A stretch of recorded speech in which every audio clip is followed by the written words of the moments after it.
おはようございます。画家の小木曽です。新年明けましておめでとうございます。今年一発目の作画動画ということでございますけども、今日はこちらのですね、人物をお見せしようと思います。ちょっと書き込みを中心にお見せしようかなと思っておりまして、書き込みもやっぱり皆さん書いていくとどんどん紙がダメになってったりするんじゃないですか。ちょっとした工夫によって、書き込みがしっかりできるような方法を少しやって、最後しっかり書き込みのところお見せしてますので、楽しんで見てみてください。どうぞ。それでは解説をしていこうと思いますと言っていきなりへんてこりんなことを始めて申し訳ございません。これはジェッソですねを水で相当薄めたものをまずですね下書きをしておいた、キャンソンボードというものに塗布しておきました。今までやったことないやり方で、水彩画の基礎とか言いながらちょっと違うことをやってみようと思いました。なんでこれやったかというと、おそらく紙の耐性強さですね、強さがちょっと強くなるかなと思って、皆さんやらなくていいです。私だけちょっとやってみようかなと思って、実際やっぱり書き込みとかしていってもですね、でこれマスキング液、ホルベイン酸のマスキング液ですね。アクリル絵の具が完全に乾いた後、ちょっと編集これミスしてます。すみません。マスキング液で、目の中の光とか葉っぱの白いのとかをマスキング液、筆を使って細かくちょんとちょっとだけ明るくしておきました。で今回水彩画の基本2021年版ということなので、初めのもアクリルのあれは皆さんやらなくてもいいと思いますが、ちょっと耐性が強くなりました。でただこの染み込みみたいなのが弱いからちょっと描きにくいかもしれませんけども、今日ちょっと水彩絵の具についての全般的なお話を中心にしていこうと思います。もう知ってるわっていう方もいるかもしれませんが、お付き合いいただければと思います。まず薄く全面に青紫みたいなのを塗ってみました。ハイライトの中のハイライトというのはマスキング液のとこ、そこに、薄いベールがかかる、本当に見えるか見えないかぐらい、これは透明水彩をここから使用していってます。そして、乾かないうちに少しある程度の濃淡を大まかに軽めにつけておこうと思いました。ちょっと実験をしてみたんですね。アクリル絵の具を塗ってみたら、で、細かい描写とか何層も重ねていくのに対しては対応をしっかりと紙が傷まなかった。実際やっぱり4層から5層ぐらい塗ると紙自体がなかなか乗りにくくなってきていたので、このアクリル絵の具塗ることによって、紙自体の傷みみたいなのは弱くなりました。だからそれはやりたい人はやってみて、今回は特に細かい描写みたいなのをしていこうかなと思っていますので、いつも私の動画は基本早送りは使いませんが、今回早送りを使っております。で、なんでかというと、こういうふうに全体を、画面全面をもう人よりまず周りのところ、ある程度色をにじましながら置いていこうという作業をしていってるんですね。で、これでコンポジションしていくという。で、ちょっと15分ぐらいしかあとないので、ちょっと水彩絵の具の話をしていこうと思いますけども、大きく大分すると透明水彩絵の具というのとアクリル絵の具というのがあるというふうに思っていっていただければいいかなと思います。で、透明水彩というのはアラビアゴムというもので、混ぜられていて、その親戚に当たるのがポスターカラーと考えていただいていいかなと思います。ポスターカラーというのは耐湿顔料と呼ばれる、簡単に言ってしまえば安価な増量剤がたくさん入っています。で、それが悪いというわけじゃないですよ。で、例えばすごくアニメの背景など描くときとかはすごく大量に使ったりしますし、しっかりと定着させるということが目的ではなくて、マットなベタっとした塗り、をしたい時とかにそういうポスターカラーなど、あとは別名多分ガッシュっていう風に売られているものがおそらくポスターカラー的な役割をしているのかなと。ある方が日課さんはアラビアゴムでと顔料と耐湿顔料という風に言ってくださいました。草壁さんのホームページを見るとちょっと違うこと書いてあって、それぞれの会社によって違うのかもしれませんけども、おそらくそう親戚に当たるのがポスターカラーかなというふうに思います。またはガッシュですね。ガッシュというのはフランス語で不透明とか半透明って僕は昔辞書を調べたら書いてあって、今一般的には不透明っていうふうに言われたりしています。で、いうふうに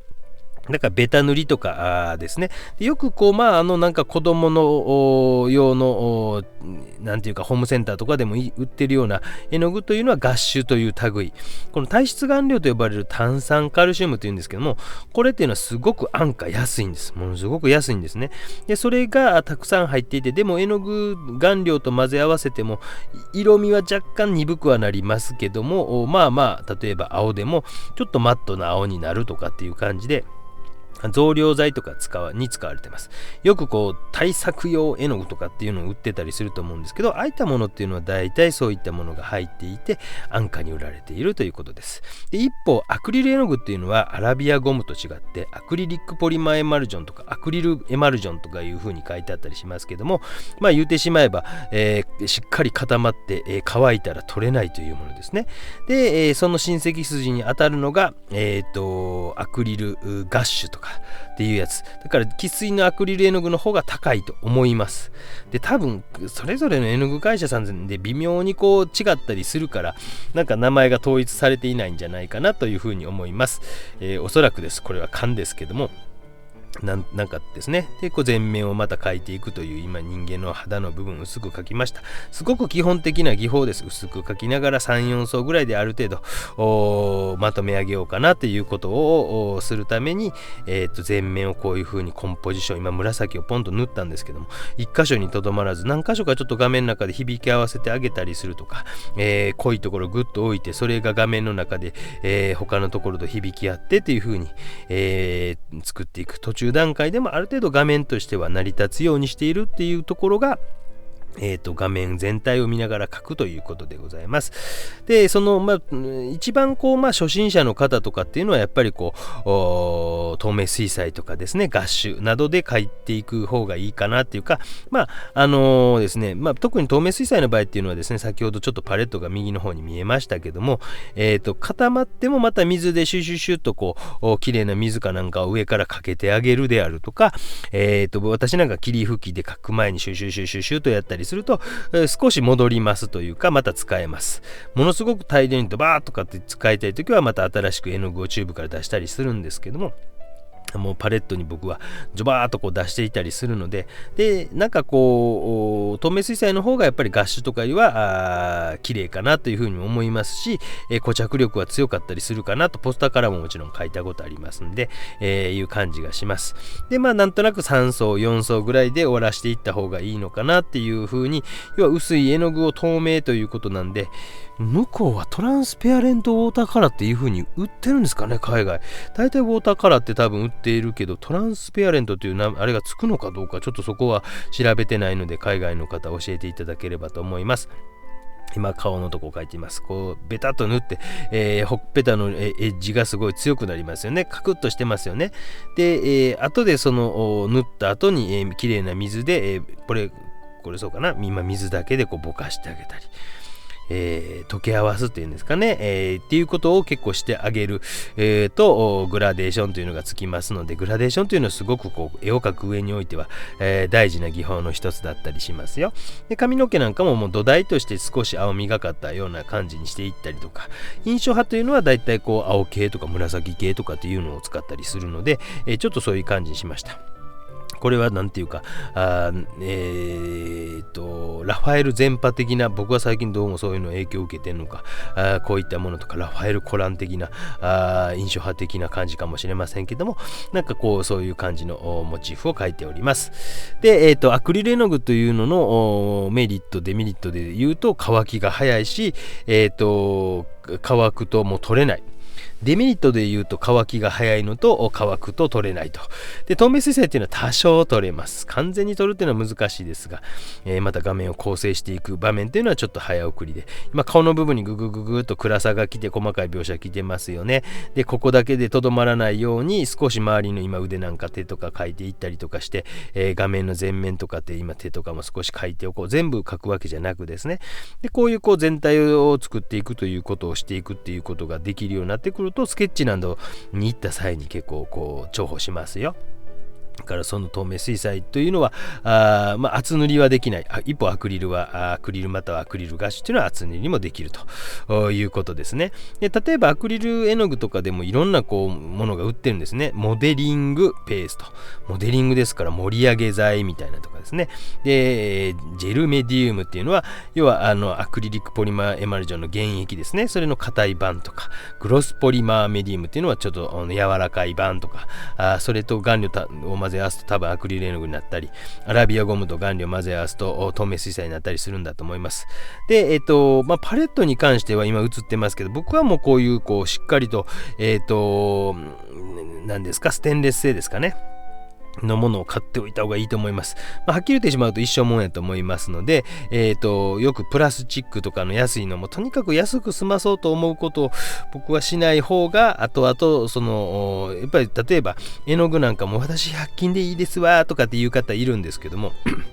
やっぱりいいものに触れておいた方がやっぱまず自分の中でいい色とかももちろん出ます。高いっていうことは顔料例えば高いとかプラスチックよりもアルミの方が高かったりするのはやっぱりですね材料費が高いわけですよね。当たり前ですけども、今やっぱ構成してるの分かります。全部描くわけじゃないけども、ちょっと葉っぱの隙間というので描くことによって緑の葉っぱが浮き上がってきてるというのが暗いとこグググーっと描いて、でも一箇所に手がとどまっておらず画面全体を見ながらですね描いていってると。だから油絵の具じゃなくて透明水彩とかアクリル絵の具とかもやっぱりスクール用なんとかっていうのは学生のために安価にしてるってことは炭酸カルシウムが入っていたり、例えば青系なんていうのは多分フタロシアニン系とかという青とかを混ぜ合わせてコバルトブルーヒューとかチントとかっていう感じになってたりすると思うんですね。で趣味でいいですっていう方も初めなんか思い切って頑張ってちょっと高いの買われた方が僕は初めだいたいよくって人間出てきますので、もうちょっと上手くなりたいなとか思った時にパレットまた買い替えたりするのはあれでしょうし、透明水彩なんかも初めに安価な安いの買っとこうかなと思ってても後でそのパレットに色を入れたりするとかなったらなんかねっていう感じで、僕は基本的にはそこのところあんまりケチらない方がいいかなと。特に透明水彩ってそんなに急激になくなるってことはないです。油絵の具とかってやっぱりすごい高価だったりしますけどね。だからその辺っていうのはよく学生なんか見ていてもなんか色悪いなと思ったら大体やっぱそういう道具使ってんなとか、筆なんかもやっぱそうかっていうので大体道具でなんとなく初めのスタート段階でもうこれなかなか勝負ならんぞっていうのはあるんですね。でそういうのを見ててもすぐそれに反応できる子っていうのは伸びます。わかりましたって言ってもうそこ走って買いに行く子っていうのは成長するやろなと思うし、逆にそうなんやぐらいの顔してる子っていうのはこれは別に普段の制作だけじゃなくて一つのものづくりしていく上においては大事なことなんじゃないかなというふうに思います。だから大きく分けてアクリル絵の具を選択するか透明水彩を選択するかその用途みたいなもん私もたくさん動画を上げていて、おそらくアクリルも透明水彩もたくさん上げていますので、皆さんでそこはやっぱ選択してみて、両方僕されてみた方がええと思ってるタイプで、例えばアクリル絵の具の上に透明水彩で描こうと思ったら描けますし、透明水彩の上にアクリルも多分できると思います。多少取れたりはすると思うんですけど、多少です。だからそれもできると思いますし、なんかそういうのを楽しめる人っていうのがやっぱり成長するんじゃないかなというふうに思います。やっぱり未知の世界を怖がらずに見て、挑戦していける人ね、例えば大谷翔平君なんていうのはね、誰もがやったことないことを、挑戦していくっていうことをやっぱ楽しんでいるわけですよね。とジョー・マドン監督が言っていました。今日朝の NHK のテレビで言うてまして、そうかとね。で今ちょっと早送りで、もちろん顔も描写するんですけど、やっぱり、周りのところもしっかり書き込みながらでアクセントになっていってます。で紙の種類もいろいろあるんですけども、やっぱり、水彩紙と呼ばれるものを使われた方がいいと思います。僕はこのキャンソン紙っていうのを使ったりすることも多いんですが、あとはラングトンとかも使いますし、ワトソンも使いますし、アルシュも使いますし、なんとなく使い用途によって合わせていったりもします。これは作画動画用でなんか熱いもうこれハッチングしてます。ちょっと白なんか入れてったりしてます。白を入れちゃダメという指導をされることもあるかもしれませんが、いいんじゃないですかって僕はタイプです。あんまりダメなことを言わないタイプの人間です。新しいことをどんどんやっていっても面白いかな。これで白を入れることによってガッシュということになりますよね。透明水彩からね、ガッシュ的な。でも一応透明水彩の白というのが売っているので、別に問題ないんじゃないかなというふうに思うんですね。おそらくアラビアゴム度が少ない、ということなんアラビアゴムじゃない炭酸カルシウムが少ないということなんだと思います。最後の方この辺ディティールを書いていってます。で、細かい描写にも適していて、これは初めにジェッソと呼ばれる、ジェッソっていうのはイタリア語で石膏という意味なんですね。でもこれアクリル絵の具の下地材として売っているんですが、そういうのを薄く塗っておくことによってなんか絵の具の耐性強さですねっていうのが少し増して、書き込みとかこういう服の全部書いていっとるわけです。ちまちまちまちま。皆様もですね、ぜひぜひ新しいことにチャレンジしながら画材の特性というのを理解するということがすごく大事なんじゃないかなと思います。やっぱりプロを目指していきたいと思う人っていうのはやっぱりある程度の道具を使っていくと思いますので、もちろんこの細い筆とかでも僕はインターネットで買ってみて案外いい筆があったりもしますよ。でも常に安いものっていう人は成長しないと思います。髪の毛なんかもこれは名村さんの、そんな高い筆ではないですね。650円ぐらいの筆を毛先を細く切って、使用したりとかね、細い線引いていってですね、これは、1000円ぐらいで、7、8本入ってるインターネットで買った筆ですとかね、なんか本当にいろんなもの試していかれたらいいと思いますんで、洋服の柄とかもネチネチ描きながら最後密度を上げて、完成としていきました。20分程度の、動画でございますが、こういう感じで、薄い層を塗りながら何層か重ねて最後はデテールを描いていって、物の隙間なんかをグググググと描いたり、たまに葉っぱの中も描くんですが、どっちかというと隙間の方を暗いところを描いていくというのが透明水彩のどちらかと技法で、暗いところをより暗く沈めていくという感じが透明水彩の基本的な技法なんじゃないかなというふうに思います。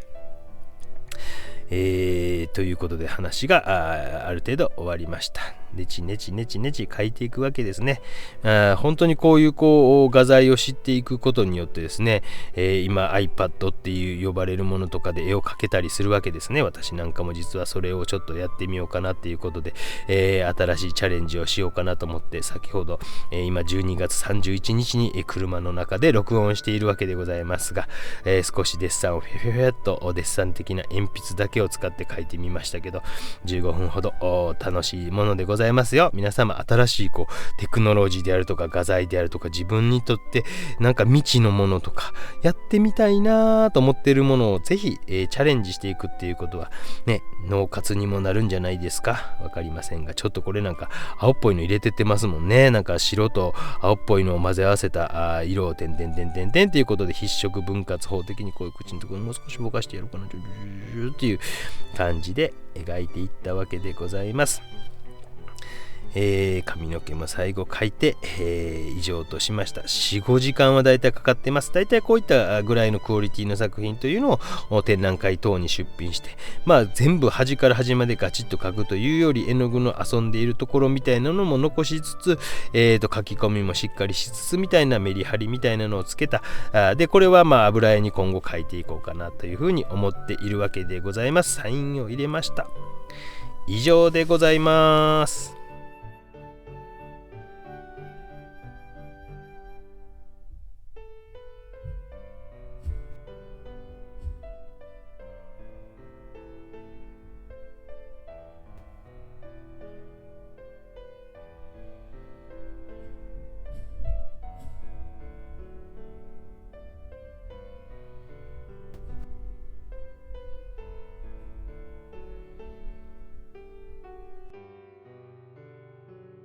ご視聴ありがとうございました。どうだったでしょうか。こちらの作品ね、ネチネチ書いておりますね。気持ち悪いですね。暗いですね。こんな感じでおじさんもこちょ4時間ぐらいかかるかなって感じで、描き上げました。こういった感じの作品は水彩画とかでもしっかりとした作品というのは展覧会とかでも、